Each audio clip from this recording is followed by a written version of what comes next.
akcia rodinného typu a ukážte svojim deťom, že sa viete zabávať aj vy. Hudba, smiech a detská radosť zaplnili futbalový areál v Podbrezovej.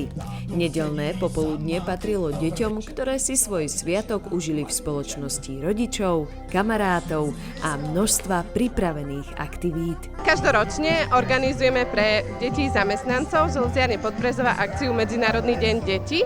Tohto roku sme mali prihlásených viac než 390 detí. Počas popoludnia si najmenší mohli vyskúšať množstvo atrakcií. Veľký záujem vzbudili aj ukážky práce hasičov, policajtov a sokoliarov. Tento rok je to ozvláštnené o nejakých sokoliarskú skupinu, budú aj nejaké tie ukážky, budú ukážky policajných psov aj nejaká zásahová jednotka. Na ruke mám myšiaka štvorfarebného, volá sa Stella a pochádza až z Ameriky. Taktiež takéhoto istého máme aj tam úplne na konci, čo sú dvaja. A ďalej ešte tu máme sovičky, ktoré sa dajú pohľadkať.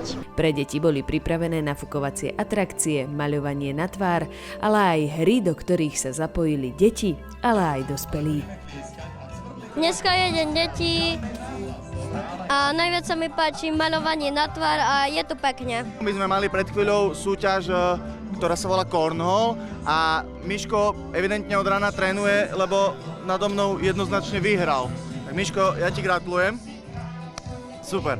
A ideme si vyskúšať ďalšiu súťaž, tak dúfam, že tentokrát vyhrám ja. Železiarne tak opäť potvrdili, že myslia nielen na svojich zamestnancov, ale aj na ich rodiny a najmenších členov. No niekto to má rúša, tak poď, skúsime to spolu. Zakrákame si nahlas, krák, krák, krák.